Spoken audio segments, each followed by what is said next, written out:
continuer à regarder vers ce gouvernement après 60 ans.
Bienvenue dans cette émission Son of Congo, une émission où nous parlons de tout ce qui a à voir avec le développement de la République démocratique du Congo. Et dans l'émission d'aujourd'hui, je vais parler d'un sujet peut-être que j'ai commencé à toucher à l'émission passée. Et je vais essayer un peu expand un peu sur ce sujet. D'abord, je vais commencer par dire que si vous n'avez pas suivi les autres épisodes de Son of Congo, veuillez suivre ces autres épisodes parce que encore une fois, tous les nouveaux épisodes sont en train de construire ou bien d'ajouter dans un concept qui a commencé dans les épisodes précédents. Donc si vous pouvez partir regarder ces épisodes avant de continuer, vous aurez quand même une bonne idée. Mais comme toujours, dans chaque épisode, je vais essayer un peu de toucher un peu sur l'idée générale du concept que j'avais utilisé. Donc c'est un peu ça. Bon, pour commencer, je disais qu'à l'épisode passé, j'avais touché un peu dans ce concept, mais je vais un peu introduire le sujet d'une façon différente. Et aujourd'hui, je vais parler du sujet de STEM, STEM Education. Ça veut dire que c'est toute personne qui a eu des études dans la science, dans la technologie, dans l'engineering ou bien dans les mathématiques.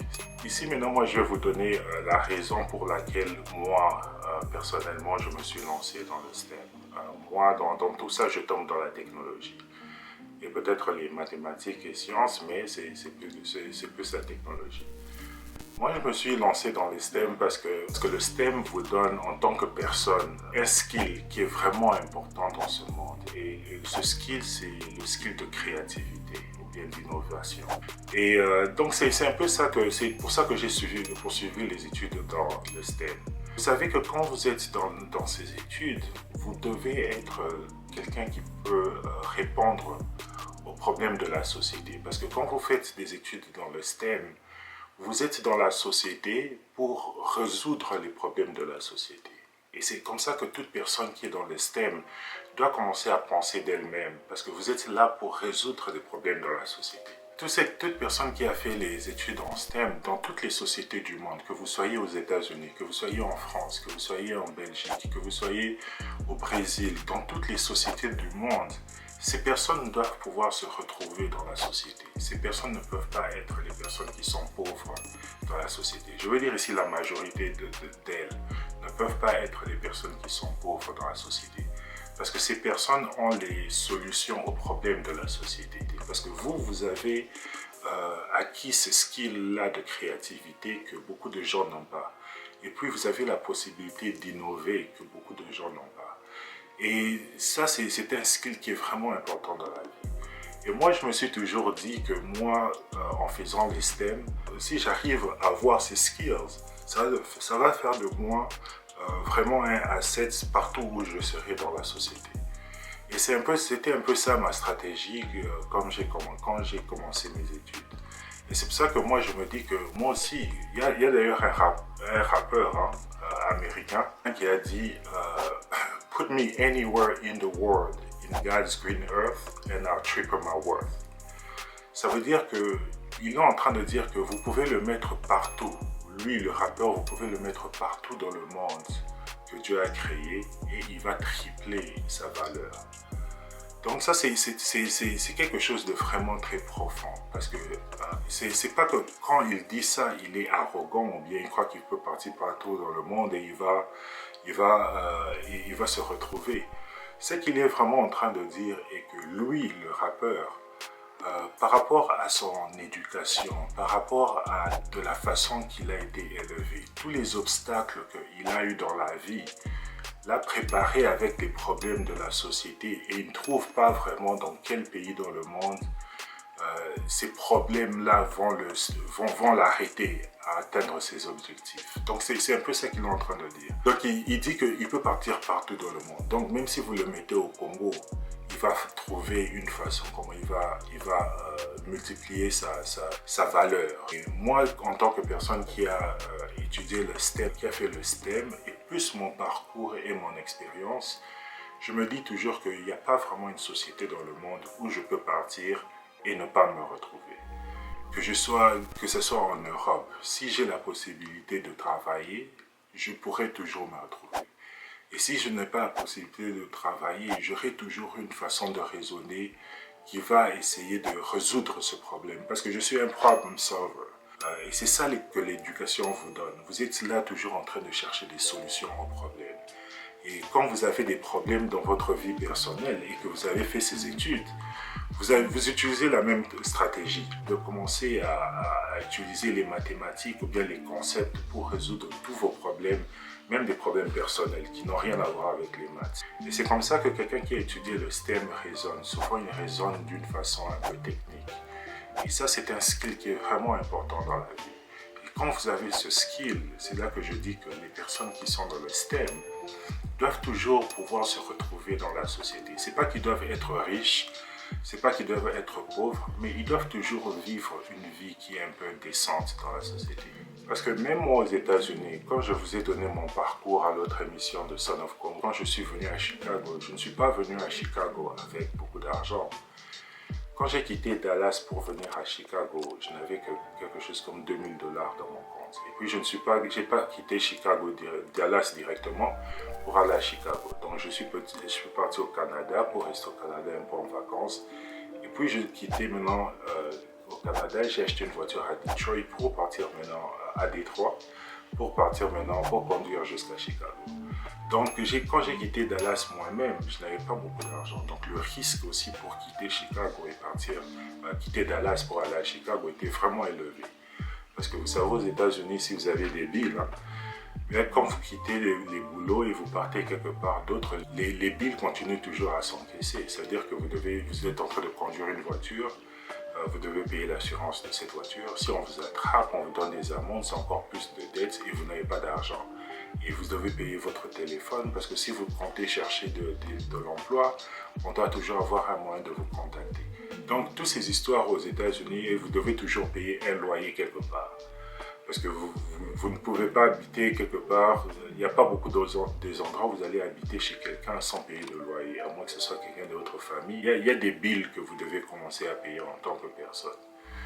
Et même la situation aux États-Unis, pourquoi je crois que moi je peux faire face à toutes les situations du monde, c'est parce que je me dis que dans mon parcours, comme je vous ai expliqué mon parcours la fois passée, et je me dis que par rapport à ce que j'ai vécu personnellement et mon éducation, je veux partir partout dans le monde et réussir dans la vie.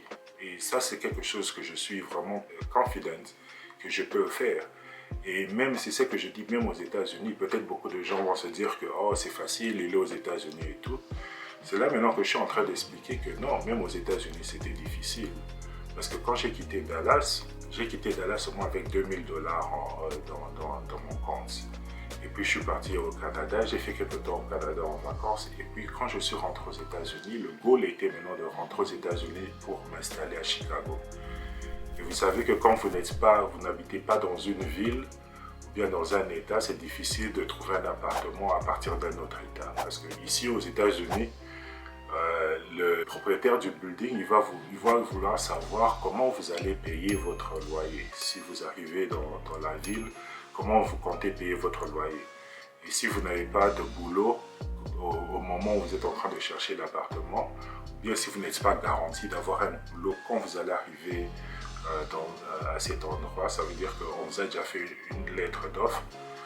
Et si vous n'avez pas tout ça, c'est difficile de trouver un appartement dans une ville où vous êtes en train de déménager.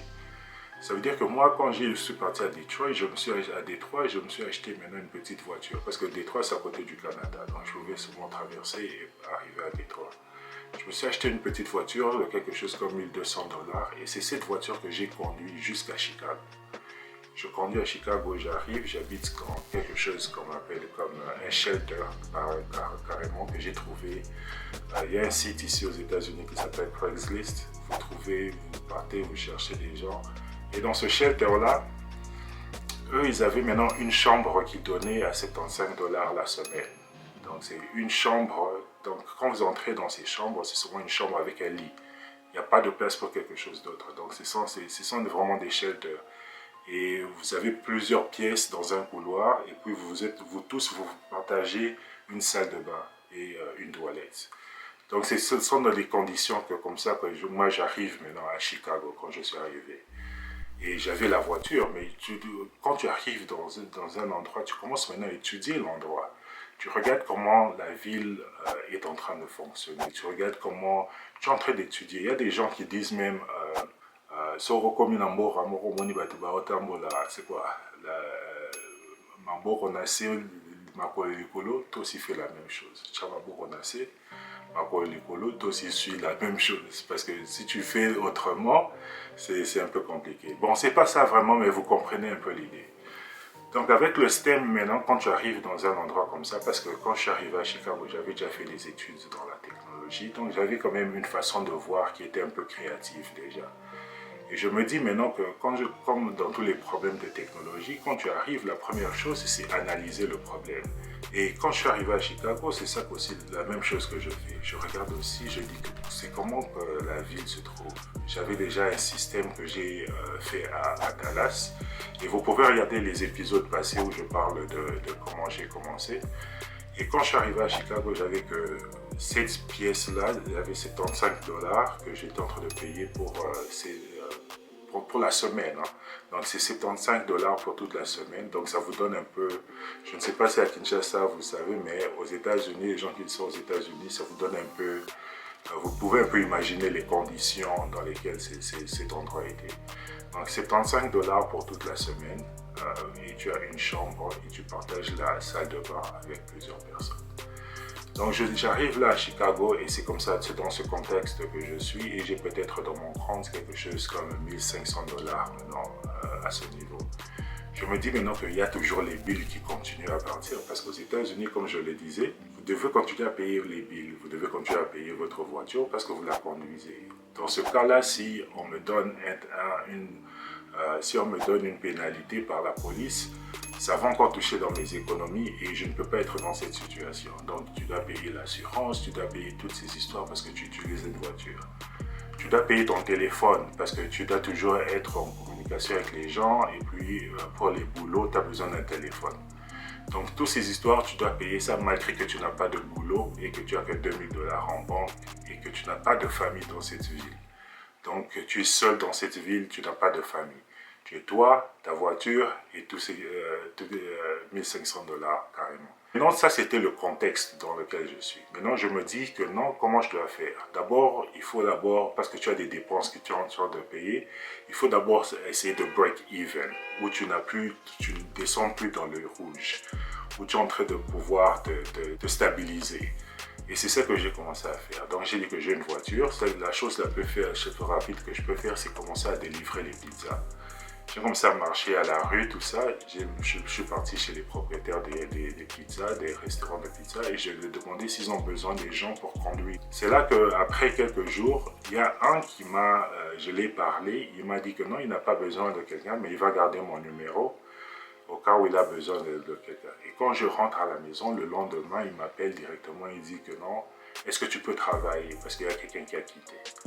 C'est là maintenant que je pars, je commence maintenant à livrer les pizzas avec ma voiture. Ça veut dire que les 75 dollars que j'ai mis dans mon loyer et les dépenses de la voiture comme le carburant, tout ça, maintenant c'était couvert. Là maintenant je suis en train de break even, c'est-à-dire que je ne fais pas beaucoup d'argent. Bon, break even, ça veut dire que tu ne fais pas d'argent. Mais moi, dans mon cas, j'étais break even, mais je faisais un peu plus d'argent au-dessus du break even. Donc, c'était un peu ça mon cas. Maintenant, quand j'arrive à ce niveau, je fais maintenant les pizzas. Ça me prend quelque chose comme 24 heures la semaine. Et en même temps, maintenant, je rentre en contact avec les agences. Comme je disais dans l'épisode sur mon profil, je rentre en contact avec les agences pour introduire maintenant mon résumé, pour commencer ces démarches-là. Et maintenant, en faisant les deux en même temps, c'est là maintenant que j'ai commencé le travail de la compagnie de la Credit Card. Donc, vous voyez un peu ce parcours. Et ça, maintenant, quand j'ai commencé là-bas, la paye a commencé à être mieux et ça m'a fait sortir de cette situation. Donc, c'est un peu ça c'était ça mon raisonnement quand j'avais ce problème devant moi, de comment quitter chez Dallas avec un peu d'argent, un peu d'économie et pas sans voiture, parce que la voiture, je suis d'abord parti au Canada et je l'ai acheté à Detroit pour conduire jusqu'à Chicago. Donc, mais avec cette petite économie, comment je peux faire tout ça et arriver à Chicago? Et c'est là que j'ai planifié et tout ce que j'avais à faire, c'était maintenant exécuter le plan. Donc, c'était un peu ça ma stratégie. Et cette façon de faire les choses, c'est quelque chose que j'ai appris à cause du STEM. À cause du STEM, ça te donne la possibilité de réfléchir aux problèmes et d'analyser les problèmes avant de trouver des solutions. Par exemple, même en parlant de Kinshasa, je vous dis que nous sommes dans une société maintenant où tout le monde dans ce pays s'attend maintenant des solutions de ce gouvernement. Pour moi, je ne comprends pas vraiment ce raisonnement, comme je disais dans l'émission passée. Parce que si vous avez étudié les mathématiques, si vous avez étudié la science, vous avez étudié quelque chose qu'on appelle en statistique la probabilité. Ça veut dire que au Congo, depuis 1960, il n'y a pas beaucoup eu de gouvernement qui a fait quelque chose pour la population. Ça veut dire qu'un gouvernement qui était là pour résoudre le problème de la population. Et vous n'avez pas eu ça dans 60 ans. Donc on entre dans ce contexte-là que pendant 60 ans, vous n'avez pas eu ça. Et que maintenant, aujourd'hui, vous vous retrouvez en 2021. Et vous êtes en train de vous dire dans votre tête que les solutions qui vont se trouver pour le Congo vont venir du gouvernement. Et la raison pour laquelle vous vous dites ça, d'autres personnes peut-être ils vont se dire qu'il y a une alternance politique, ils vont se dire que les choses vont changer, et c'est ça qu'eux ils espèrent sur ça.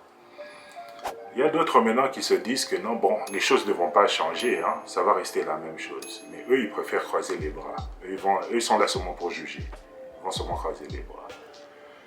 Donc c'est un peu ça le contexte qui est en train de se faire en République démocratique du Congo.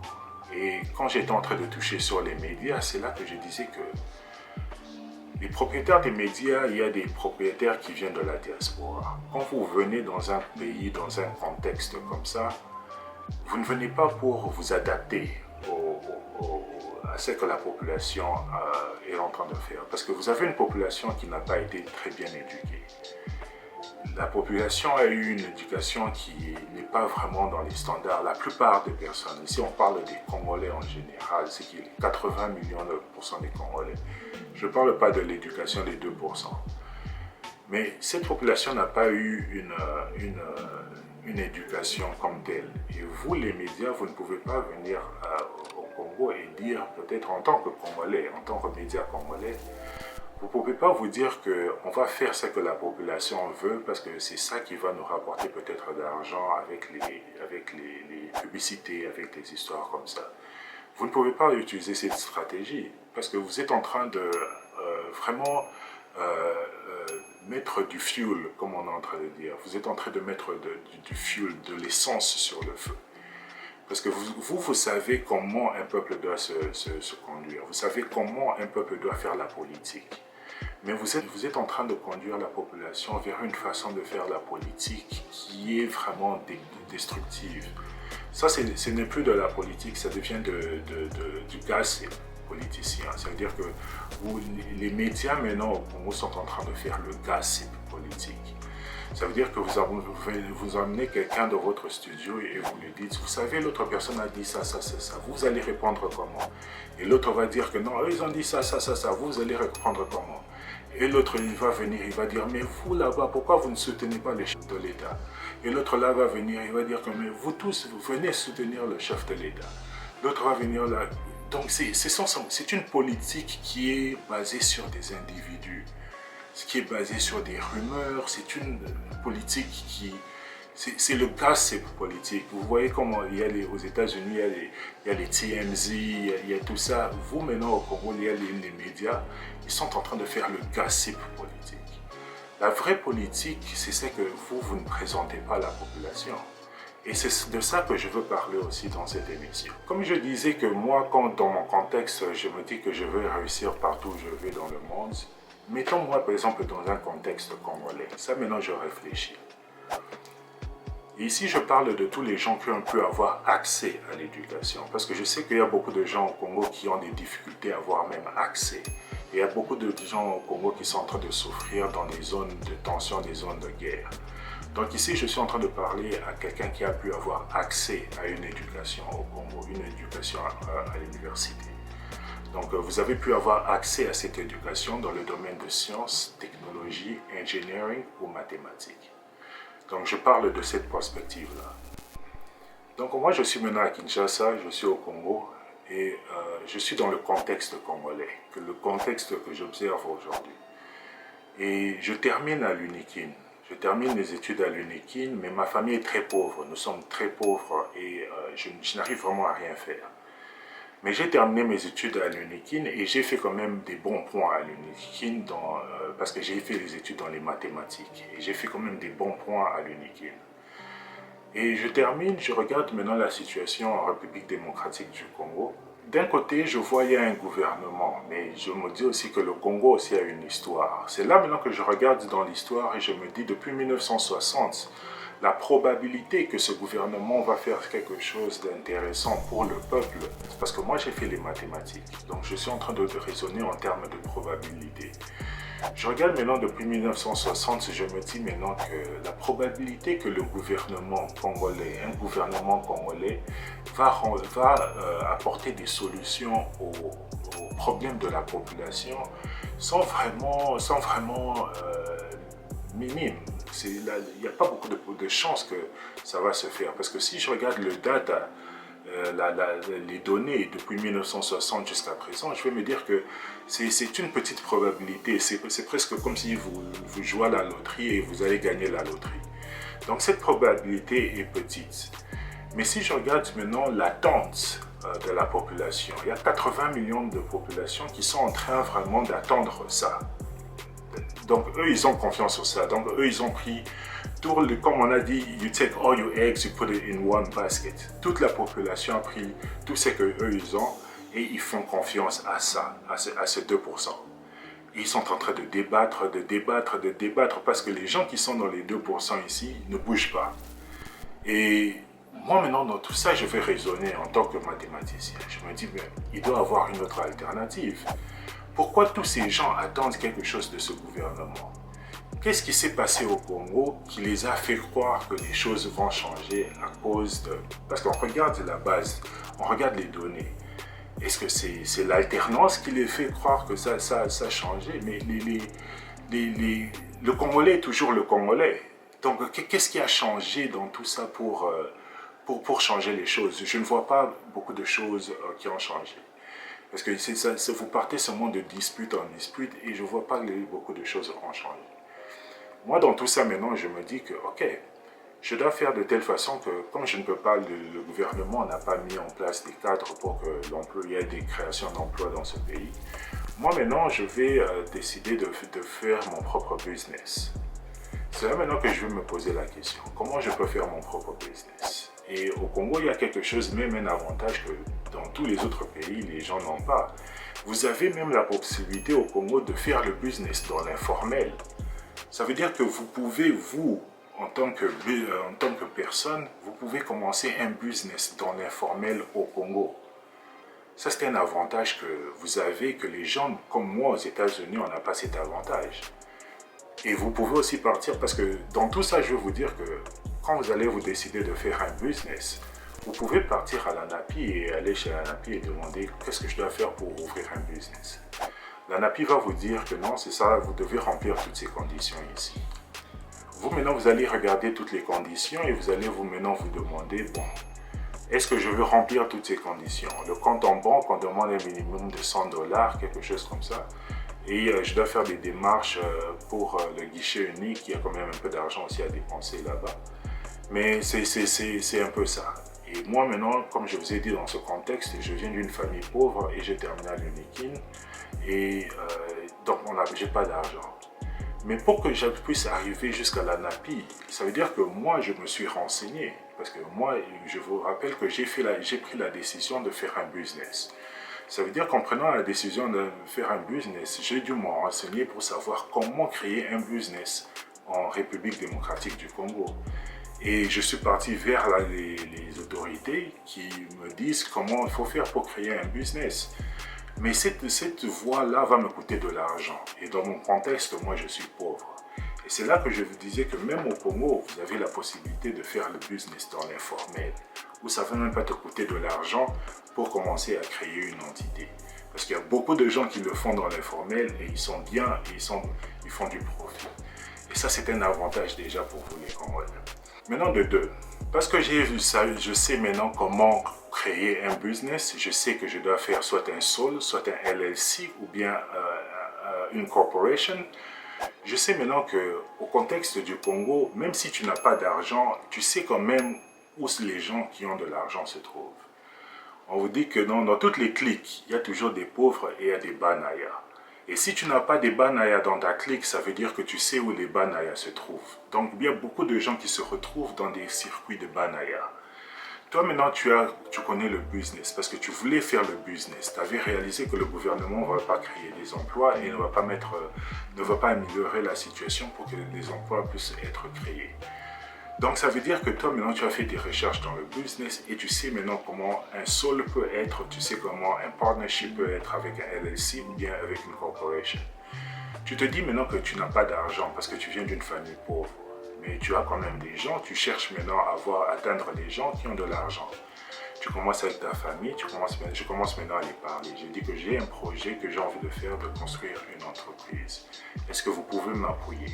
Si ta famille dit non, tu commences à chercher des amis. Et c'est comme ça que tu commences un peu à évoluer, tu cherches un peu comment tu vas ça devient ça ton objectif dans la société. Comment tu vas te trouver des gens qui peuvent être en partenariat avec toi pour emmener de l'argent. Et toi, tu vas commencer à gérer l'entreprise. Et parce que tu as fait le STEM, tu as maintenant l'innovation et tu as la créativité. C'est là maintenant que tu vas arriver chez quelqu'un qui va te dire que ok, je peux te prêter de l'argent. Il y aura toujours quelqu'un, si tu fais bien ta stratégie, il y aura toujours quelqu'un qui peut te donner un peu quelque chose. C'est là maintenant que je vais prendre cet argent et je vais regarder le contexte du Congo. C'est là que moi maintenant, la raison pour laquelle, comme je vous dis que je me sens vraiment invincible, ou je dis que je peux partir dans tous les pays du monde où je vais bien vivre dans la société, c'est parce que j'ai mélangé le STEM avec le business. Ça veut dire que vous avez maintenant deux skills importants que vous êtes en train maintenant d'obtenir avec ça. Il y a la créativité, mais vous avez aussi le leadership. Vous avez la créativité, le leadership. Vous avez l'innovation et de l'autre côté, vous avez la vision. parce que vous êtes maintenant en train de penser en termes de business. Et c'est ça que maintenant qui est important, parce que ici, dans mon exemple, vous avez fait des recherches sur le business. Donc, je me dis maintenant que vous connaissez quelque chose sur le business. Et donc, ce n'est pas nécessaire pour vous de faire un MBA, parce que moi, je disais que j'ai un MBA. Ce n'est pas nécessaire pour vous de faire un MBA. Vous devez seulement avoir l'amour du business. Vous pouvez aller sur YouTube et apprendre sur le business. Et il y a beaucoup de gens qui vont vous expliquer les histoires, les principes de business et tout. Et donc, vous n'avez pas besoin de partir à l'école pour faire un MBA, toutes ces histoires. Moi, peut-être dans mon cas, j'ai un MBA, mais vous n'avez pas besoin de faire toutes ces histoires. Si vous avez étudié dans les mathématiques, vous pouvez seulement vous-même aller sur YouTube et sur l'Internet et commencer à apprendre sur le business. Et ça va vous donner une bonne base et vous pourrez faire les affaires de cette façon. Là maintenant, je rentre maintenant dans l'exemple et je disais maintenant que vous trouvez maintenant quelqu'un qui peut vous appuyer. Là maintenant, on entre maintenant dans la vision de la compagnie. C'est là maintenant que le business commence maintenant à penser. Et vous êtes en train maintenant de vous dire, maintenant avec la créativité de la technologie, vous vous dites maintenant que qu'est-ce qui ne marche pas au Congo?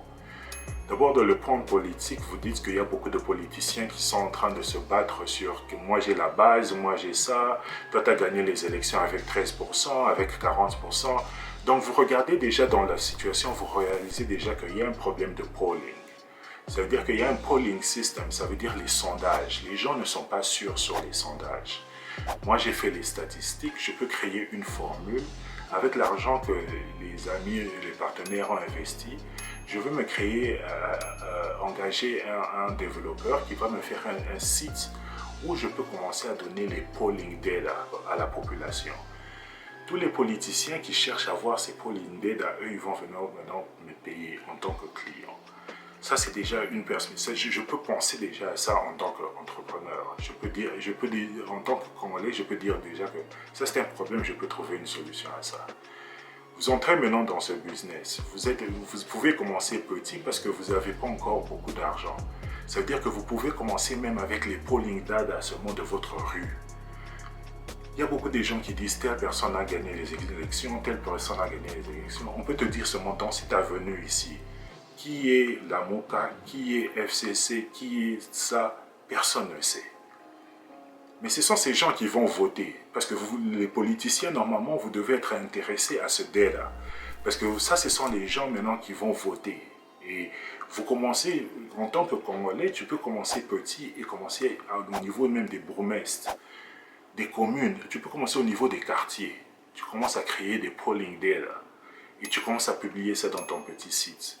Tu vas commencer à avoir de l'attraction parce que tout le monde va commencer à être intéressé au polling data. Parce qu'il faut comprendre que le data, c'est ça l'argent.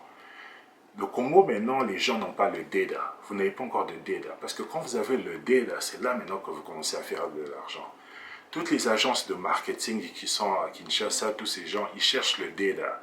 Le seul data qu'eux, ils ont, ils se disent peut-être, bon, il y a des radios, des grandes radios comme les radios Okapi, les Top Congo, ils savent que ces radios touchent beaucoup de personnes parce qu'il y a quelques data qui se sont faits par d'autres personnes.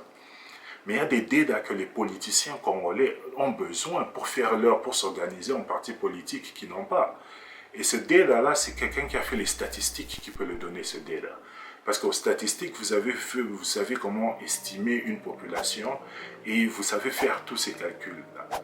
Et tout ce que tu as besoin de faire, c'est engager quelqu'un qui fait le web development et il va mettre cette plateforme pour toi en ligne. Tu commences avec un quartier où tu commences à donner les polling data du quartier. Ça veut dire que dans le quartier, maintenant, tous les gens savent qui est la MOCA, qui est FCC, qui est Cash. On sait comment leur tendance de voter est. Tous les politiciens vont venir chez toi pour acheter ce data. Et c'est là maintenant que tu vas commencer à vendre ces data aux gens en termes de subscription. Il n'y a pas seulement le data, parce que là maintenant tu es en train de penser maintenant à une entreprise, tu es en train de grandir ton entreprise. Tu peux te lancer dans quelque chose d'autre. Parce que regarde maintenant, vous tous vous êtes en train d'attendre le census. Vous tous vous êtes en train de dire qu'il doit y avoir le census avant qu'il y ait les élections. Le census, c'est quoi d'ailleurs en français?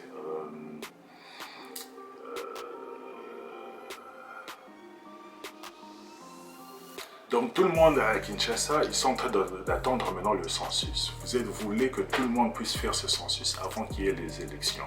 Vous voulez qu'on puisse identifier la population. Mais vous tous encore, vous faites la même erreur parce que vous attendez toujours le gouvernement, que ce gouvernement-là, qui a les 2% de probabilité, vous attendez d'eux qu'ils puissent faire le census pour vous. Toi, tu as déjà fait les mathématiques. Tu te lances maintenant dans le census. Parce que là, maintenant, tu commences à agrandir ta compagnie. Ta compagnie commence à scale. Quand ta compagnie commence à scale, tu commences maintenant à lancer des nouvelles opérations. Quand vous regardez dans les sites internet, quand vous allez, vous tapez combien de gens de population du Congo, les sites qui vous font sortir les estimates de la population du Congo, ce ne sont pas des gouvernements d'autres pays. Ce n'est pas les États-Unis qui est venu compter les nombres d'habitants ou bien faire une analyse. Ce n'est pas la France qui est venue en tant qu'État faire cette analyse. Ce sont les privés. C'est vous les privés, vous qui sont en mathématiques, vous allez commencer à construire des business pour faire ce travail. Faites un census de votre population, votre gouvernement, ça va attirer le gouvernement, il va voir, il va dire mais comment eux ils font ça? Commence d'abord par un census de ton quartier. Est-ce que dans ton quartier, tu peux faire un census que tu peux donner aux gens et les gens vont dire que ok, ça c'est un bon census et il a bien identifié dans son quartier. Tu commences petit et tu commences à grandir ce modèle. Donc c'est comme ça que le Congolais doit commencer à penser en République démocratique du Congo. Vous ne devez plus attendre que le gouvernement fasse tout pour vous. Parce que la réalité des choses, c'est ça. Les politiciens, quand ils partent faire la politique, ils regardent que leurs intérêts à eux. Peut-être au Congo, les gens ne comprennent pas encore ça.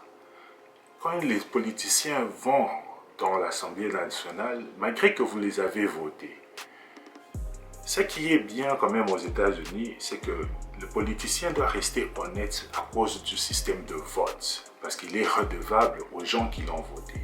Parce que s'il ne fait pas ce que ces gens veulent, c'est garanti que la prochaine fois il ne sera pas là. C'est garanti.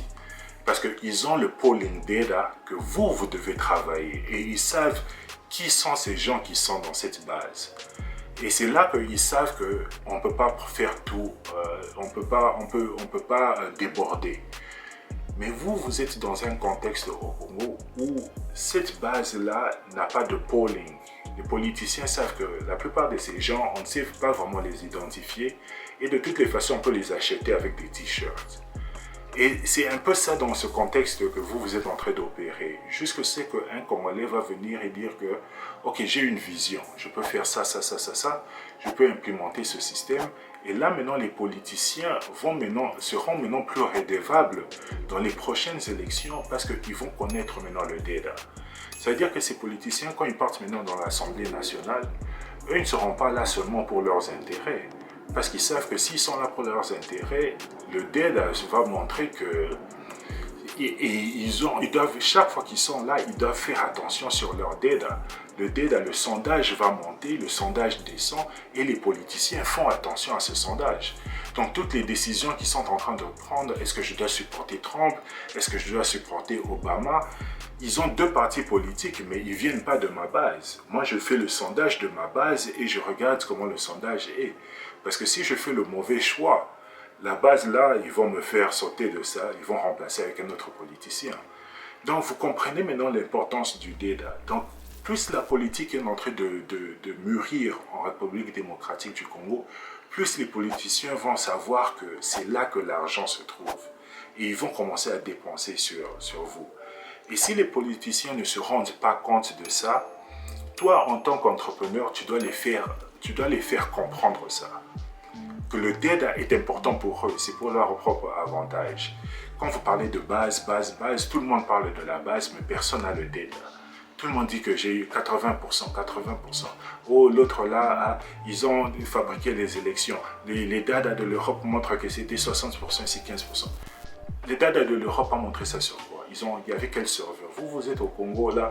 Au Congo, vraiment le Congo, vous avez vu des serveurs que les gens peuvent hack. Peut-être les serveurs qui sont à la Gombe, qui ont peut-être les data de la Gombe. Mais ça, c'est les data seulement d'un coin. Si ça montre que quelqu'un a gagné à 65%, quelqu'un a gagné à 10%, l'autre a gagné à 20%, comment même vous pouvez faire confiance à ce data au Congo? Parce que vous avez toute une population qui n'est même pas connectée à l'Internet. Et vous faites confiance à quelque chose que des étrangers ont hack, et ils ont mis sur l'Internet et vous dites que non, l'autre ici a gagné, l'autre ici a perdu, l'autre ici... Eux, ils ont pris cette information où? Parce que le Congo n'est pas connecté sur l'Internet. Eux, ils ont pris cette information où? Le polling data, ça vient, ce data-là vient d'où? C'est venu par voiture, c'est venu par Internet, c'est venu par quoi?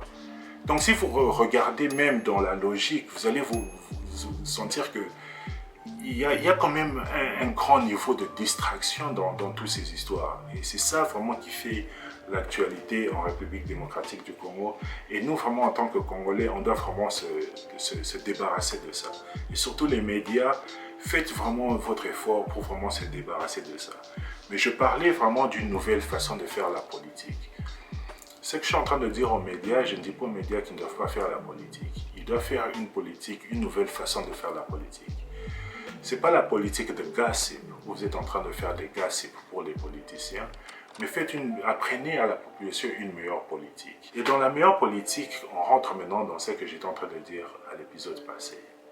Je vous ai dit que business are people, and people are business. Ça veut dire que dans mon exemple que je viens de donner maintenant, la personne qui commence maintenant à faire cette industrie, qui s'est lancée maintenant dans le truc de census, il est en train maintenant de faire le census de la population. Là maintenant, d'un côté, il donne des statistiques aux politiciens et de l'autre côté, lui, il s'est déjà lancé au census de la population. Il commence par son quartier et il va évoluer comme ça, une ville dans une autre, et puis c'est comme ça qu'il va grandir. Là maintenant, il commence à devenir maintenant, parce que là maintenant, il connaît le business, il commence maintenant à faire de l'argent, parce que les gens commencent à venir pour s'abonner dans ses services. Cet argent maintenant qu'il est en train de gagner, s'il y a plusieurs Congolais qui le font, c'est cet argent maintenant qui va maintenant vous représenter en tant que business. Parce que maintenant, vous avez un business et vous avez maintenant de l'argent. Là, maintenant, vous pouvez vous organiser en tant que business et prendre cet argent et vous faire représenter au niveau du Parlement. Quand vous avez maintenant une entreprise, comme je vous disais que les entreprises sont des personnes. Et les entreprises, eux, ils ne votent pas, eux, ils ne partent pas pour voter. Et les entreprises, souvent, c'est qu'eux, ils font, c'est exprimer leurs intérêts à travers l'argent. Et c'est que ces entreprises font, ils commencent à payer maintenant des lobbyistes. Les lobbyistes, ce sont carrément des gens qui vont commencer à parler pour votre compagnie, qui parlent devant les congressmen et qui essaient d'influencer les congressmen pour votre agenda à vous.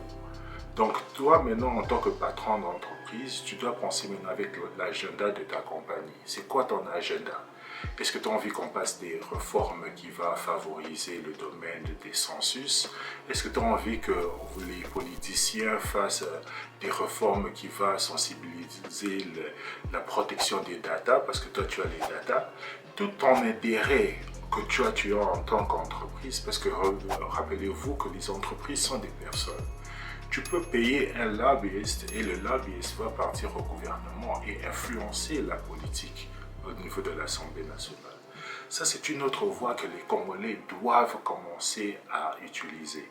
Parce que si vous restez dans le même contexte où vous êtes en train de croire que les 2% vont se réaliser, vont changer un jour et qu'on va commencer à faire des histoires pour votre intérêt, ça, vous êtes en train maintenant, c'est là maintenant qu'on entre dans le concept de l'insanity. Vous êtes en train de faire la même chose, mais vous êtes en train de croire que les résultats seront différents. Et vous ne voulez pas, en tant que Congolais, vous ne voulez pas rester dans cette machine. C'est un peu un catch-22. Vous êtes en train de tourner, comme Kofi a dit, vous êtes en train de remplir. Vous devez, à un niveau, vous devez poser et commencer à sortir de ce truc. Et c'est là la responsabilité des médias.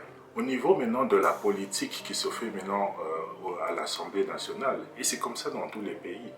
Ces gens, vous les avez votés pour tous ces députés pour représenter vos intérêts. Mais ils ne le font pas. Pourquoi? Parce qu'il y a des gens qui ont payé, il y a des compagnies qui ont payé des lobbyistes pour venir aussi donner leur argent.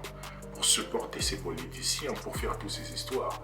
Vous maintenant, en tant que Congolais, vous devez faire la même chose. Parce que vous avez maintenant un contexte au Congo où toutes vos entreprises, la Gombe carrément, est dirigée par les expats. Vous-même, les Congolais, vous n'êtes pas dans tous ces business. Ce sont les expatriés qui sont en train de faire tous les business là-bas. Pourquoi tous les expatriés font le business là-bas? C'est parce qu'eux, ils sont organisés en groupe. Ils se sont organisés en groupe et ils ont leur lobby, ce qui fait le lobby pour eux au Parlement. Donc ils sont en train de pomper l'argent sur les politiciens, ils sont en train d'acheter pour leur campagne, ils sont en train de faire des histoires pour que les politiciens puissent de protéger leurs intérêts. Et ça, c'est quelque chose qui est normal. Le problème en République démocratique du Congo est qu'il y a beaucoup de corruption qui se fait là aussi. Mais la procédure comme telle, le principe est un principe normal. Vous êtes un groupe d'entrepreneurs, vous êtes un groupe dans une organisation et vous êtes en train de payer des lobbies parce que c'est comme ça que le business va s'exprimer. Rappelez-vous encore, le business a des droits et des devoirs. Le business ne peut pas aller voter.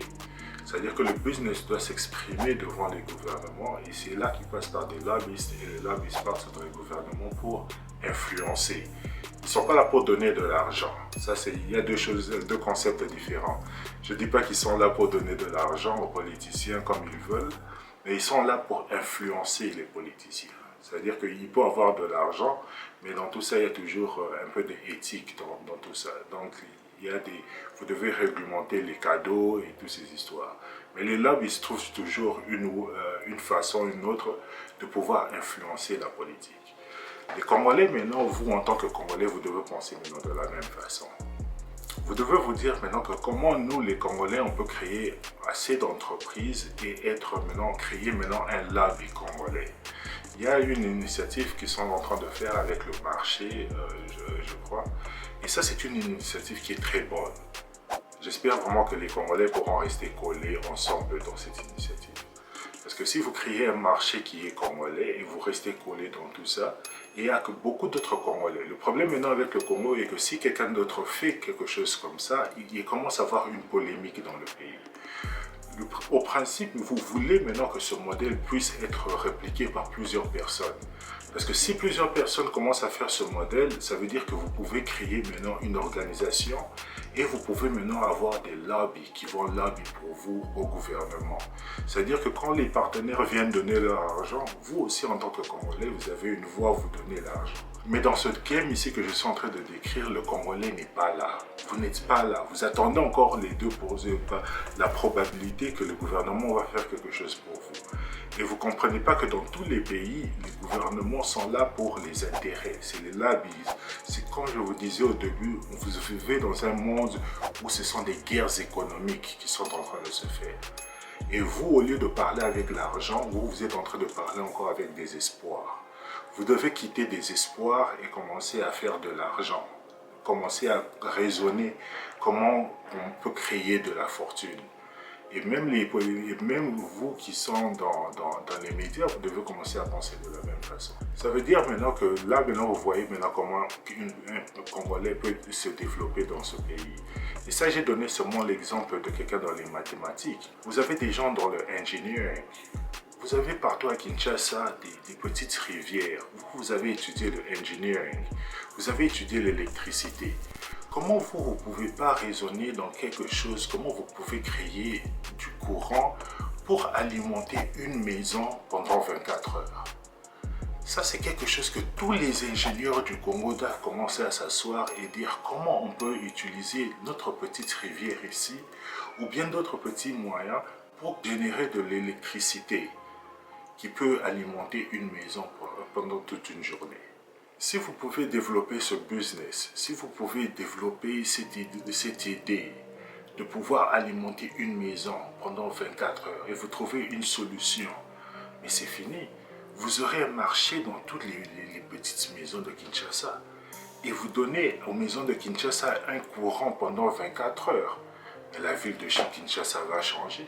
Vous allez voir que les business vont commencer à boomer à Kinshasa. Et ça, maintenant, les ingénieurs, vous pouvez faire ça parce que vous avez étudié le STEM. Au lieu de faire ça, vous êtes en train d'attendre de votre gouvernement.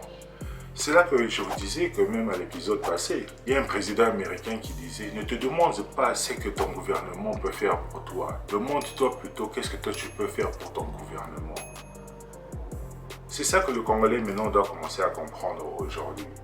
Vous devez maintenant commencer à vous demander comment on peut faire pour développer ce pays sans argent. C'est pour ça que moi, ça m'étonne toujours que vous avez des professeurs d'université, tout ça dans les gouvernements. Mais jusque-là, vous avez des ministères de l'énergie, vous avez des ministères des DIS, vous avez des ACER, vous avez des ACRA, tout ça dans le domaine de l'énergie. Et tous les professeurs qui sont là sont des professeurs d'université, mais personne n'a la créativité de pouvoir se dire comment on peut développer une solution qui peut alimenter des maisons sans dépenser beaucoup d'argent. Tout le monde veut sauter dans les histoires des partenaires. Les INGA 3, INGA 5, INGA 6, vous pouvez chercher des solutions maintenant à moins de 100 000 $ qui peut alimenter une maison. Vous trouvez cette solution, vous mettez ça en place à Kinshasa, vous donnez des crédits aux gens, ils peuvent payer ça par crédit, ils peuvent payer ça comment? Toutes les familles vont sauter sur ça. Une famille qui peut avoir le courant pendant 24 heures, ça devient un game changer à Kinshasa. Parce que les business vont commencer à boomer. Et c'est là que le Congolais doit commencer à raisonner. Vous êtes en train de penser trop. Vous partez à Inga, toutes ces histoires, vous signez des contrats qui ne sont même pas à votre propre avantage. Raisonnez d'abord petit, commencez à scale over time. Parce que le gouvernement n'est pas en charge de faire grandir l'économie. Le gouvernement, tout ce qu'il doit faire, c'est... Vous ne devez pas faire des dépenses. Le gouvernement ne doit pas aller à l'extérieur commencer à chercher de l'argent pour commencer à faire des projets. Le gouvernement cherche l'argent pour arranger sa structure et permettre à l'entrepreneuriat de take-off. C'est ça que le gouvernement doit faire. Vous prenez l'argent de vos partenaires, ils vous donnent déjà assez d'argent, vous prenez cet argent et puis vous focalisez maintenant à comment faire pour pouvoir changer cette structure et la rendre vraiment attractive aux gens qui sont à l'extérieur. Vous n'avez pas besoin de prendre l'argent et mettre au Inga. Mettez les structures en place, laissez le petit peuple partir et commencer à travailler dans des projets. Vous utilisez cet argent et vous êtes en train de pousser les projets de la population. Parce que si un ingénieur trouve un bateau qui peut prendre les gens de l'aéroport jusqu'à Gombe sans passer par les embouteillages, vous, avec cet argent que vous avez des partenaires, vous devez mettre de l'argent sur ça. Donner des crédits à ces entrepreneurs. Au lieu de prendre cet argent et vous voulez acheter des bateaux de pêche qui vont appartenir au gouvernement. Pourquoi vous voulez faire ça? C'est cette façon de raisonner qui n'est pas bonne. C'est là que vous voyez que vous avez beaucoup de professeurs d'université dans un gouvernement. Et tous ces professeurs d'université attendent seulement les projets des partenaires. Mais vous manquez la créativité au Congo. Vous manquez l'innovation. Comment eux ne peuvent pas innover? Commencez à raisonner comment vous pouvez créer une électricité qui peut alimenter peut-être toute une avenue pendant 24 heures. Pensez à des solutions comme ça. Créez vos petits réseaux d'électricité. Et quand vous créez des histoires comme ça, vous commencez à vendre ça à la population. La population achète et vous créez de l'innovation. Ça, c'est l'innovation congolaise. Que le gouvernement est supposé maintenant appuyer. Mais même si vous n'appuyez pas, vous pouvez grandir. Ne regardez plus vers un gouvernement, on vous dit que le taux de probabilité est de 2%. Pourquoi vous continuez toujours après 60 ans à regarder vers ce gouvernement? C'est ça que moi je ne comprends pas. Pourquoi vous continuez à regarder vers ce gouvernement après 60 ans? C'est pas que vous ne voulez pas qu'ils réussissent. S'ils réussissent, bon, tant mieux. Mais vous ne pouvez plus voir 100% de votre espoir en eux. Là, maintenant, ça devient un problème de Congolais lui-même. Parce que tous les datas vous montrent déjà, et vous êtes intellectuel parce que vous êtes allé à l'université, vous montrent que ce sont des chances. C'est comme si vous jouez la loterie, mais vous n'allez jamais chercher un boulot. Chaque jour, vous allez commencer à jouer la loterie pendant 60 ans, au lieu d'aller chercher un boulot pour commencer à payer vos billes. Mais vous attendez toujours que vous gagniez la loterie. C'est ça le taux de probabilité que vous êtes en train de jouer avec. Et même à l'université de Kinshasa, je parlais même ici de l'UNIKIN. À l'UNIKIN, là, vous devez même... Moi, je me dis, moi-même,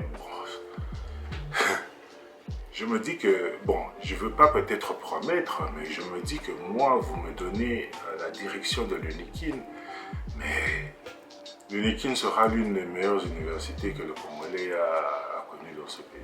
Parce que moi, je vous dis que si vous me donnez l'UNIKIN, l'UNIKIN sera l'une des meilleures universités du Congo.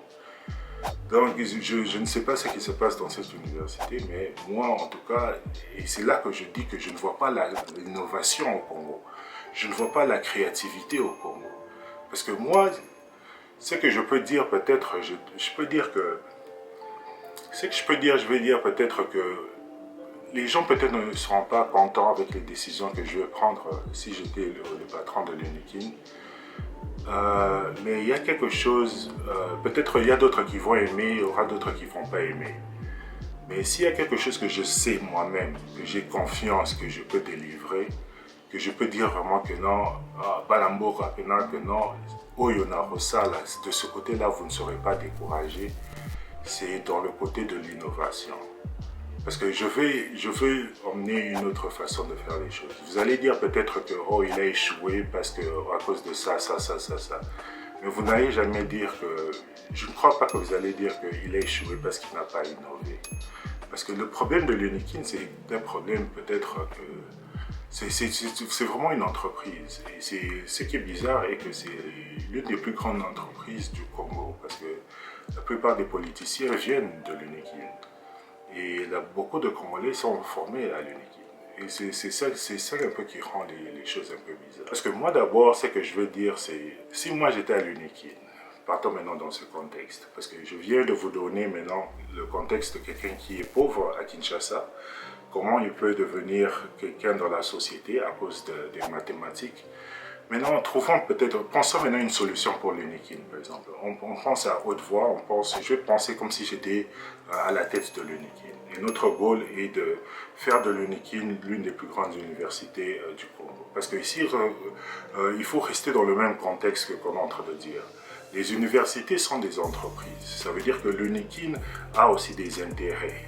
L'UNIKIN a besoin des lobbies et l'UNIKIN doit parler aussi au gouvernement. Et si je suis en train de parler dans un contexte où on me dit « Asher, c'est toi qui as l'UNIKIN, arrange l'UNIKIN et nous, les autorités du pays, on ne va rien faire pour venir t'attaquer ou bien des histoires comme ça. » Donc c'est comme ça dans ce contexte, on me donne vraiment le total contrôle de l'UNIKIN et je prends toutes les décisions. Dans ce contexte-là, ce que je fais d'abord, c'est écarter les professeurs qui utilisent la politique pour influencer la science. On les écarte d'abord parce qu'une université ne peut pas faire la politique.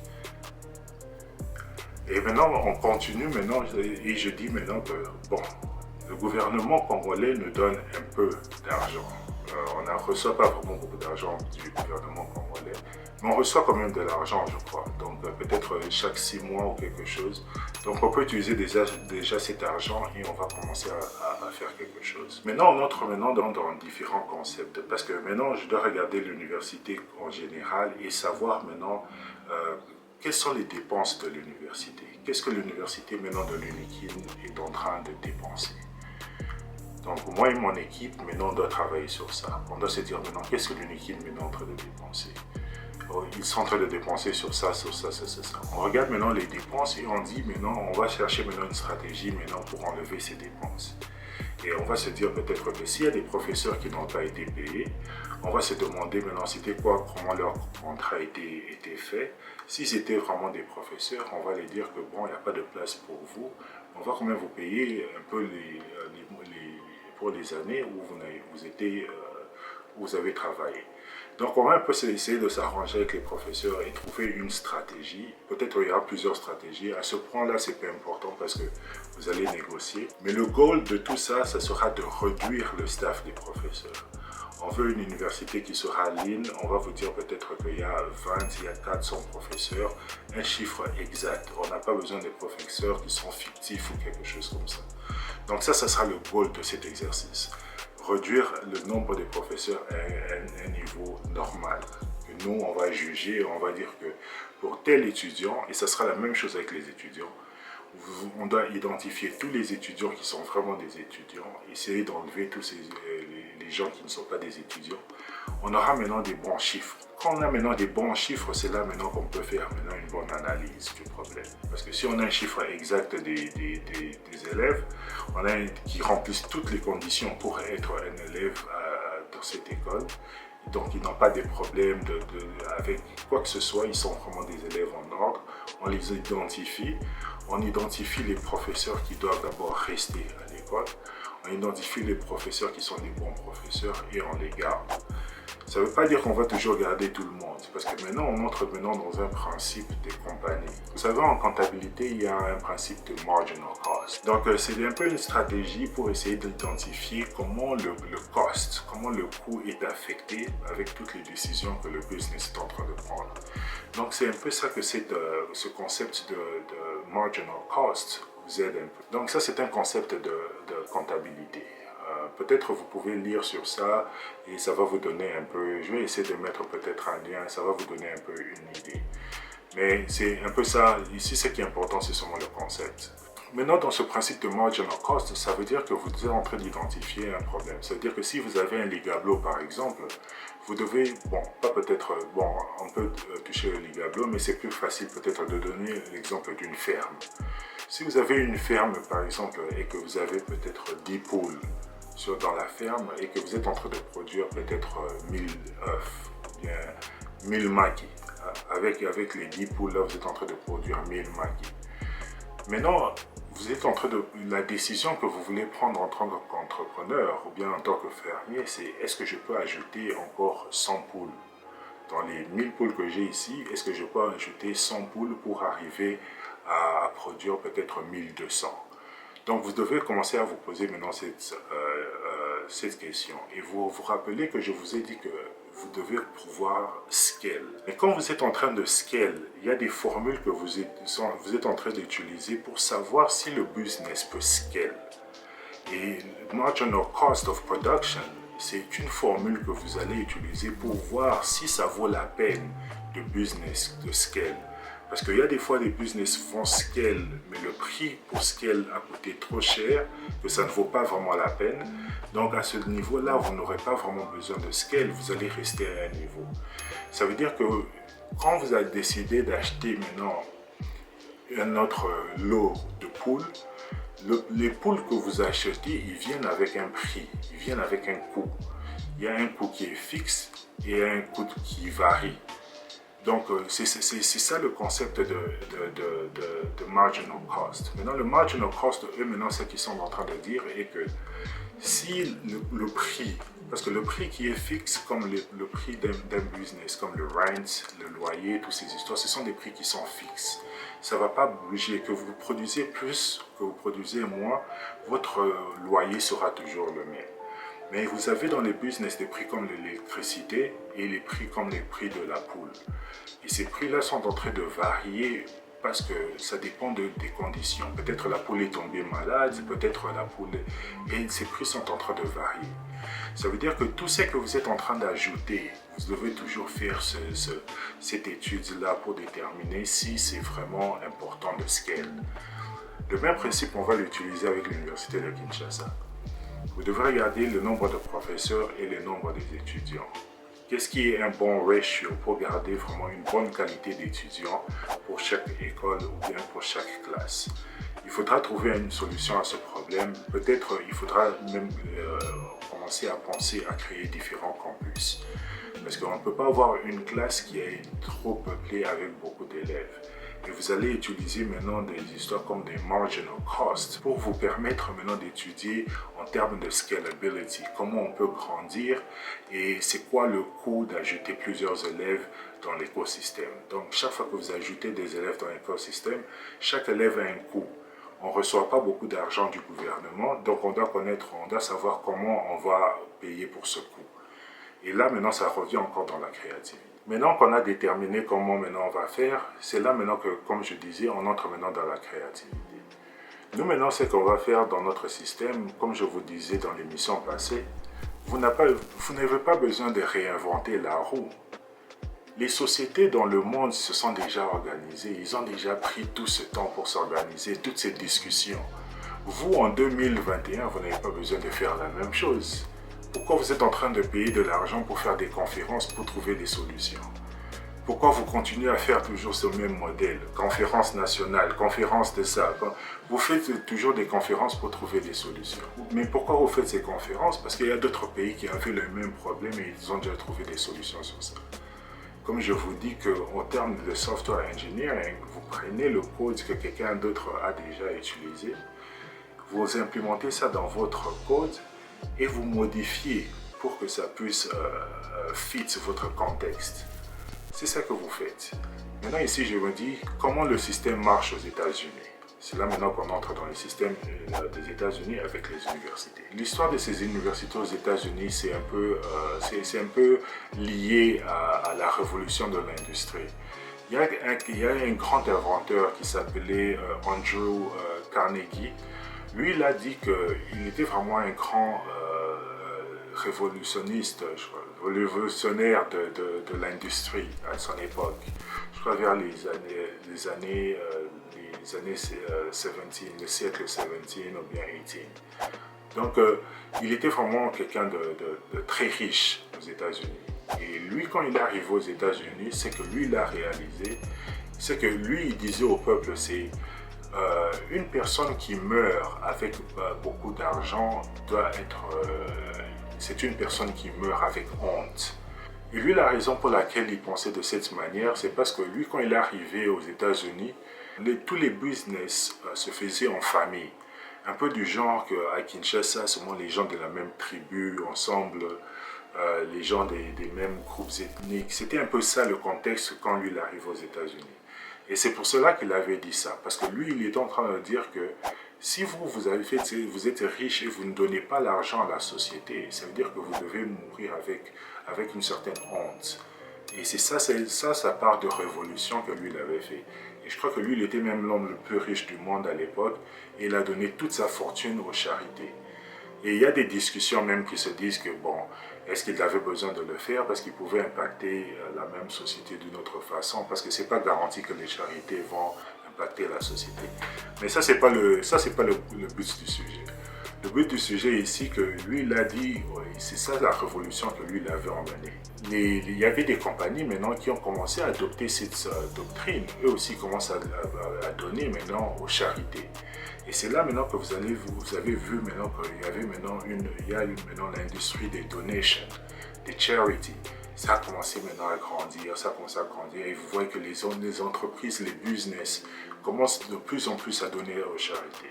Donc c'est un mouvement qui avait commencé déjà 2-3 siècles et ça continue jusqu'à aujourd'hui. Nous maintenant au Congo, on n'est pas encore dans tout ça. Nous on est encore dans les discussions, on est en train de savoir comment partager notre gâteau. Nous on n'est pas encore on n'a pas encore vécu ce genre de raisonnement. Et maintenant qu'on est en train d'essayer maintenant de nous décoller, on ne peut pas rentrer en arrière pour faire ces mêmes discussions. Regardez seulement ce que les autres ont déjà fait et vous regardez si cela a marché.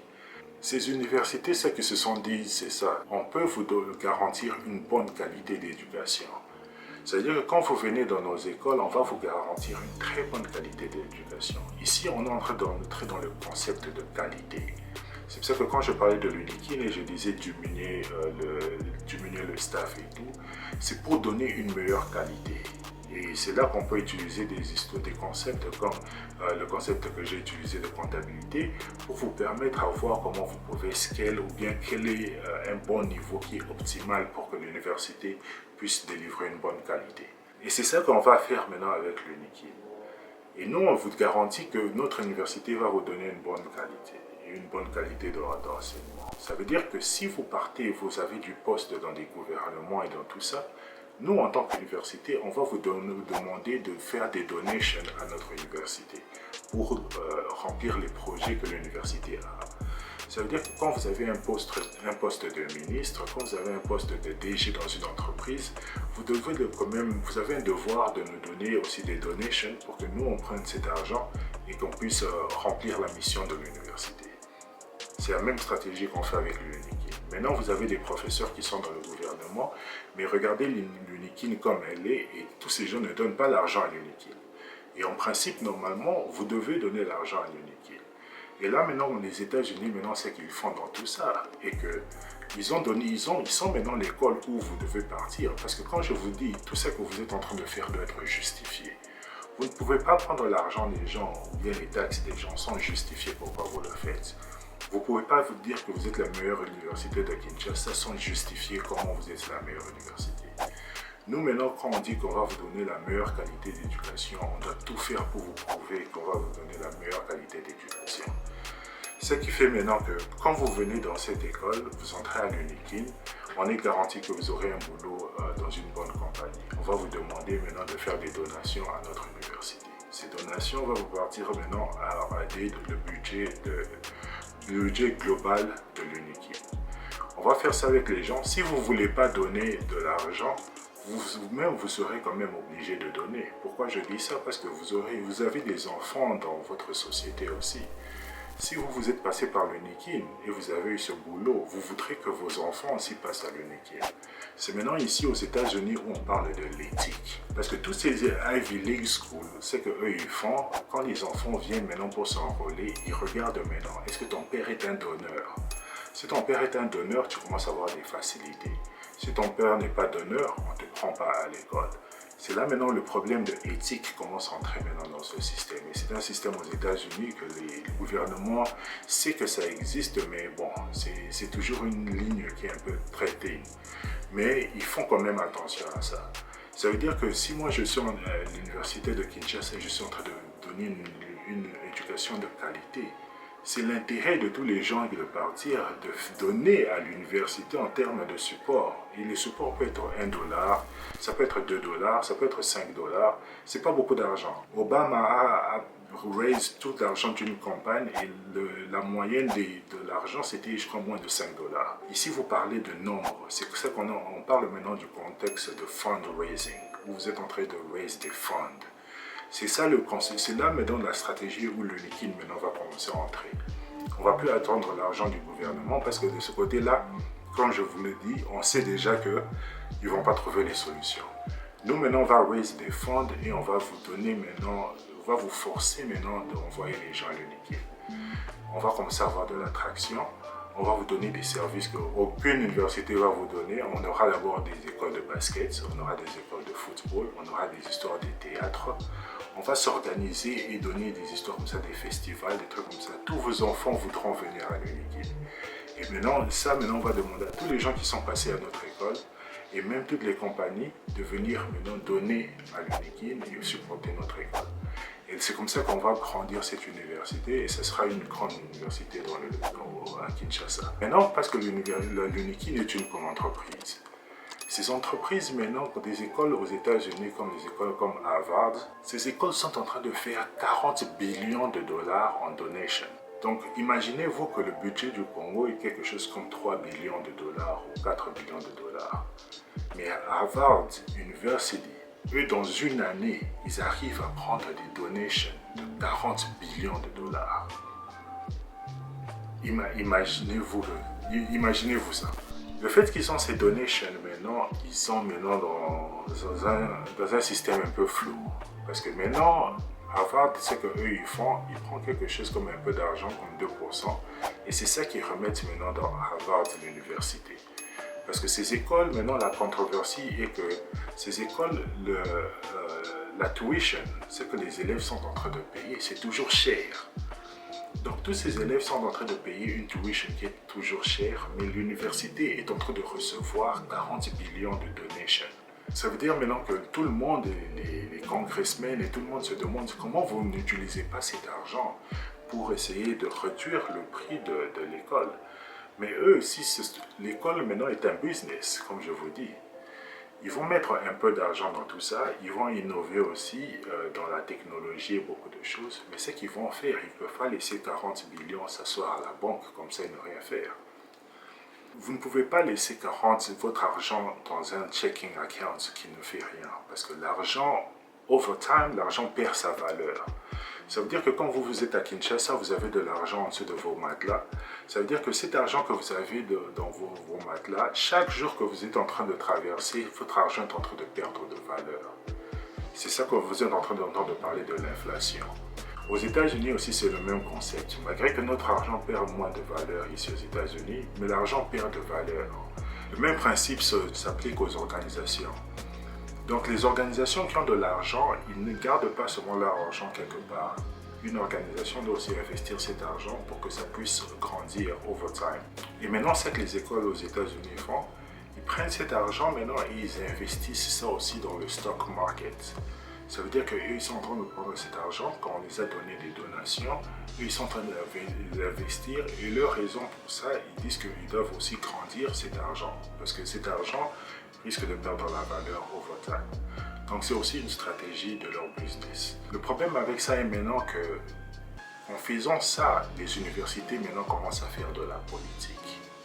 Et ça maintenant, c'est là maintenant qu'on commence à parler d'éthique. Vous ne pouvez pas toujours continuer à faire la politique politicienne. Il y a une autre façon de faire la politique. Et quand les universités sont en train d'investir comme ça, ils entrent carrément dans la politique. Parce que maintenant, les universités ont maintenant un fund, ça veut dire qu'ils ont de l'argent. Et ces universités aux États-Unis, ils s'organisent avec d'autres universités et ils mettent leurs fonds un peu ensemble et ils donnent ça à une organisation qu'on appelle une Asset Management Team. Une Asset Management Team, c'est une compagnie, ou bien elle peut être interne comme ça, ou bien vous pouvez engager une compagnie et eux, ce qu'ils font, ils s'occupent de votre fund. Ils investissent cet argent pour vous. Le problème est dans tout ça est que ces gens maintenant, quand ils sont en train d'investir, ils sont en train d'investir dans les compagnies. C'est-à-dire qu'ils sont en train d'investir, par exemple, l'Unikin est en train de prendre l'argent maintenant qu'ils ont retrouvé des donations et ils sont en train d'investir dans Bralima. Ça maintenant, vous êtes en train de faire maintenant de la politique. Vous faites de la politique, pourquoi? Parce que Bralima a un agenda. Si par exemple, pour donner un exemple, Bralima est en train de couper les forêts en Équateur, ça veut dire que la politique de Bralima, c'est un peu une politique de droite. Ça veut dire que Bralima a un penchant sur la droite. Et nous, comme nous sommes l'université de Kinshasa, et nous donnons l'argent à Bralima, ça veut dire que Bralima partage aussi nos intérêts. Parce que si on ne croyait pas en Bralima, on n'allait pas donner cet argent. Ça veut dire que là, maintenant, vous commencez à revoir le conflit maintenant entre les entreprises et les institutions d'éducation. Et c'est pour ça que chaque année aux États-Unis, les gens, la population fait attention dans quelles entreprises et ces écoles sont en train d'investir. Parce que maintenant, vous êtes en train de parler des conflits d'intérêts. Et c'est là que ça aide d'autres personnes. Et d'autres personnes, ils trouvent que non, c'est un peu de la corruption. Et c'est comme ça que ces écoles sont en train de fonctionner et c'est comme ça que ces écoles arrivent dans les 40 millions comme ça qu'ils ont et ils ont maintenant la puissance. Et c'est la même chose qui peut se passer avec le Nikin. Parce que si vous commencez à investir, à trouver de l'argent comme ça avec les donations, nous peut-être maintenant, comme je vous ai dit dans le principe, de copier et vous emmener quelque chose et vous améliorer le système. Vous n'avez pas besoin de faire comme les Américains ou bien les autres où ils sont un peu trop égoïstes. Nous maintenant on peut prendre cet argent et remettre vraiment à la population et les aider vraiment avec leur éducation, grandir les écoles, commencer peut-être à Expense dans plusieurs quartiers. Comme ça les élèves vont commencer à se déplacer, peut-être avoir des bus, des histoires comme ça pour que les élèves... Donc nous on peut faire d'une autre façon. On n'a pas besoin de faire comme les Américains. Nous, on peut faire d'une autre façon. On peut investir dans les compagnies aussi. Et on peut aussi donner beaucoup d'argent dans notre population, à notre staff de l'école, pour que l'école puisse fonctionner. Donc ça, c'est un peu la stratégie de l'école. Dans le plan maintenant, avec le rapport avec l'Assemblée nationale, c'est là maintenant que nous, en tant qu'université de Kinshasa, on a aussi des lobbyistes qui partent à l'Assemblée nationale et qui influencent la politique. Et nous, en tant qu'organisation, même les universités aux États-Unis, ils ont aussi des lobbyistes qui les représentent à l'Assemblée nationale. Donc l'Assemblée nationale, c'est un rapport de force économique. Si vous n'avez pas compris où je suis en train d'aller dans tout ça, l'Assemblée nationale, c'est un rapport de force économique entre la population, les députés et les partenaires. Vous maintenant au Congo, vous êtes dans une situation où vous, la population, vous n'êtes pas là. Vous êtes en train de compter sur les députés et les partenaires de vous sauver. Les partenaires, eux, ils donnent l'argent pour influencer les députés pour eux, pour leurs intérêts. Vous, la seule façon que vous allez empêcher ce rapport de force de prendre place, c'est en vous organisant, vous, en tant que population, et vous devez commencer à produire, à trouver des solutions à vos problèmes et commencer à générer de la richesse. Après tout ça, vous vous organisez, comme vous êtes en train de faire les initiatives de Mabélé. Vous vous organisez en groupe et vous créez plusieurs groupes comme ça. Quand vous créez tous ces groupes, vous devenez une force économique. Et c'est là que vous payez aussi des lobbyistes et vous êtes en train de pousser votre agenda à l'Assemblée nationale.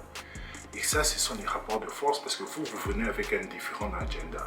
Vous dites que vous voulez les électricités dans vos quartiers, vous dites que toutes les histoires que vous êtes en train de réclamer maintenant, vous êtes en train de supplier le gouvernement que vous croyez qu'ils vont vous donner les solutions. Vous pouvez les influencer en les donnant des conditions. On va vous appuyer votre campagne et on a envie que vous fassiez ça pour nous, pour notre cause. C'est une autre façon de parler de la politique que les médias congolais ne le font pas. Et c'est ça que moi je ne comprends pas, pourquoi vous continuez dans une politique de gaz au lieu d'enseigner vraiment à la population une vraie politique. Vous êtes en train de poser les mêmes questions aux mêmes personnes et les choses n'avancent pas. Quand vous êtes appelé à trouver des solutions aux problèmes de votre pays. Avec argent ou pas, vous pouvez trouver des solutions à votre problème. Et c'est là que le Congolais doit maintenant commencer à se demander comment on peut commencer à apporter des solutions à ce problème.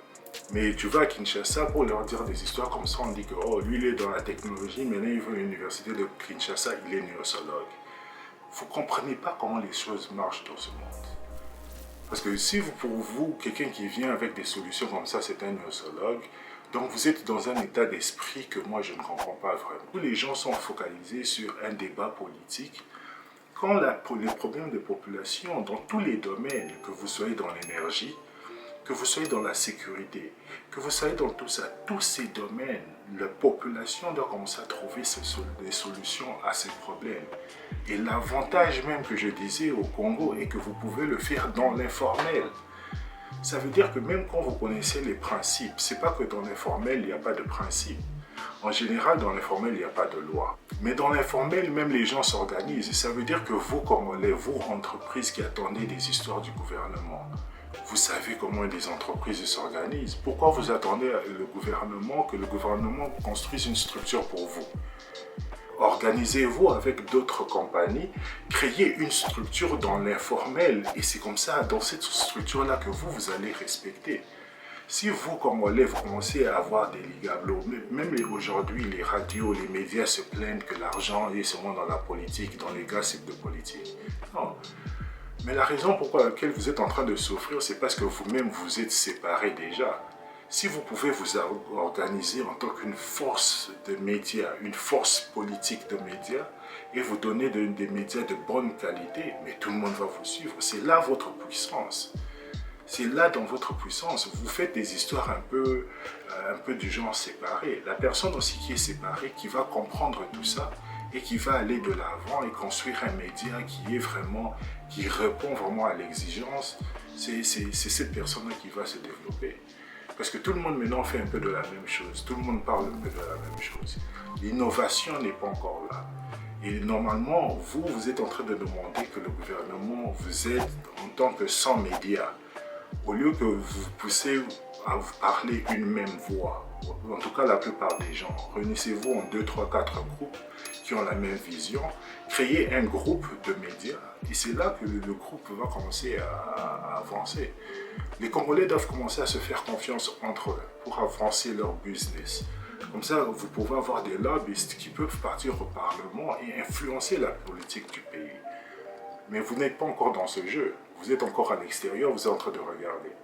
Et tant que vous n'avez pas compris que c'est là que vous devez aller, le Congo ne va pas commencer à avancer.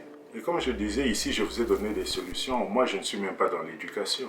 Mais c'est que je vous dis qu'à cause de mon parcours, de mon expérience que moi j'ai vécue, à cause de mon éducation dans le STEM et à cause de mon éducation dans le business, j'ai une façon de voir les choses et moi, c'est la créativité. Donc d'un côté, j'ai eu la créativité et l'innovation, et de l'autre côté, j'ai eu la vision et le leadership.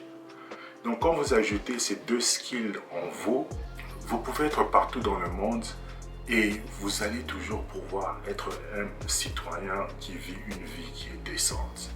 Vous ne serez pas peut-être pauvre, vous ne serez pas peut-être riche, mais vous serez toujours une vie qui est décente parce que vous saurez toujours comment vous maintenir dans la société. Parce que vous avez eu l'éducation de STEM. Et c'est ça que je dis aujourd'hui à nos jeunes, que si vraiment, comme je le dis toujours, Son of Congo, c'est une émission qui est surtout pédagogique, parce que c'est une émission qui aide peut-être aux personnes qui n'arrivent pas vraiment à voir le big picture, à voir le big picture. Donc il y a des fois, on va entrer dans des sujets qui sont un peu dans les détails, pour pouvoir aider notre jeunesse qui puisse comprendre certains concepts.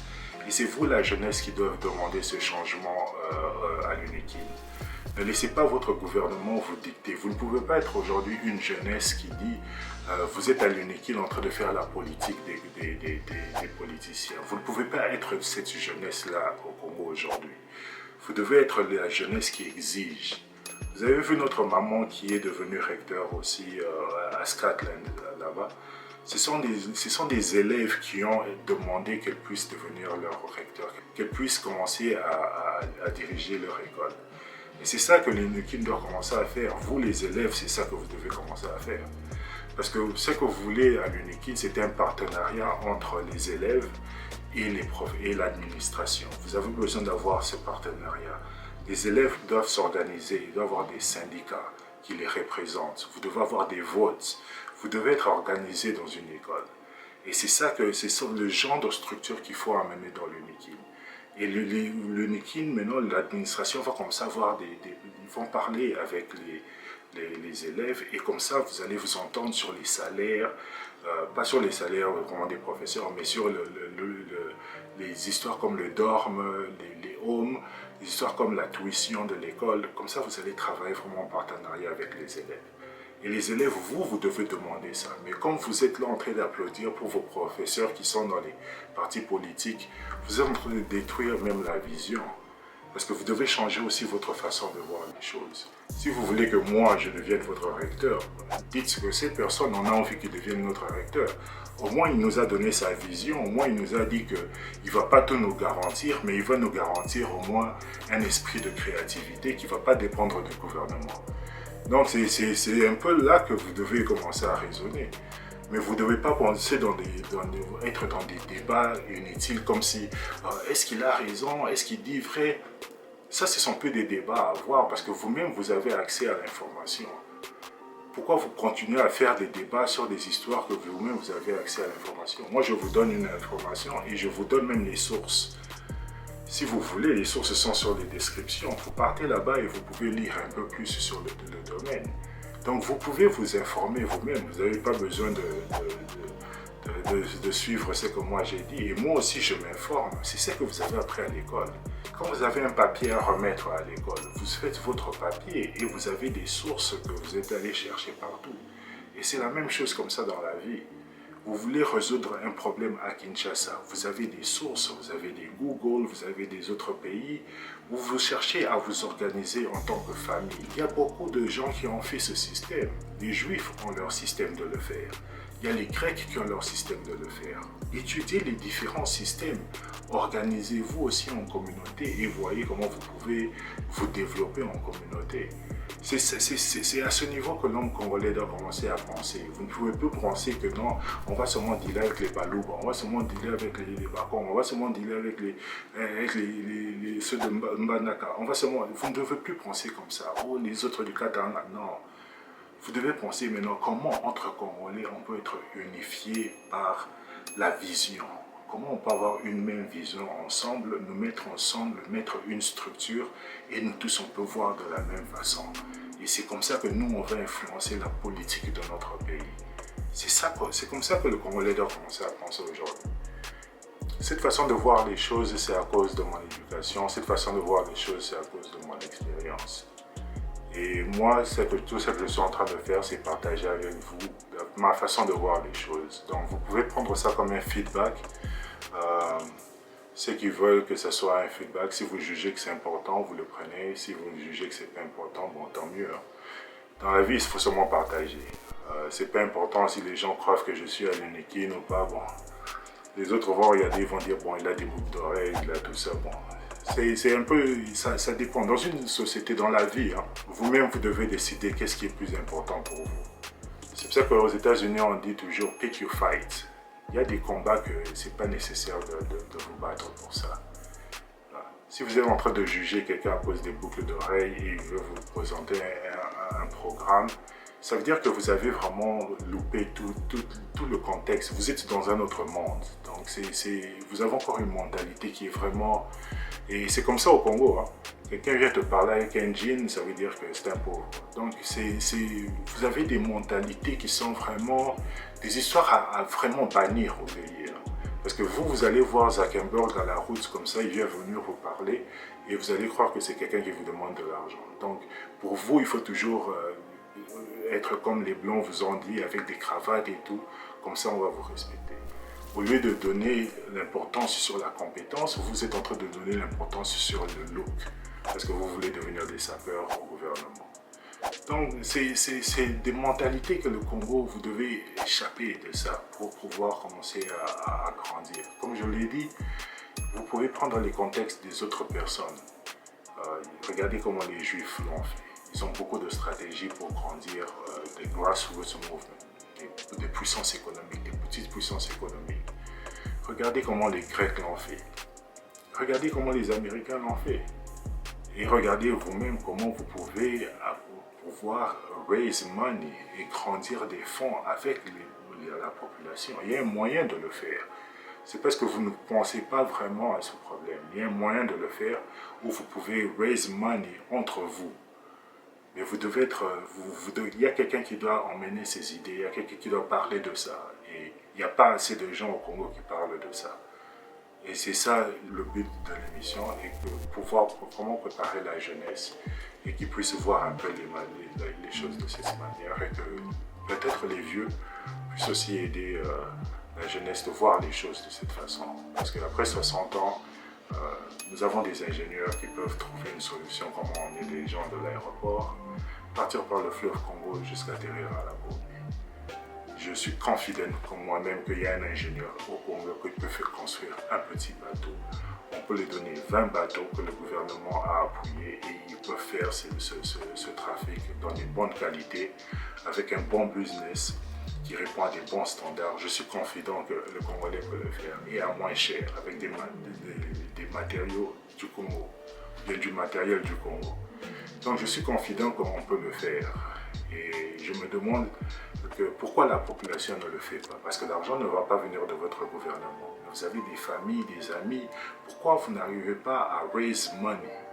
C'est quoi le problème au Congo où la population n'arrive pas à raise de l'argent?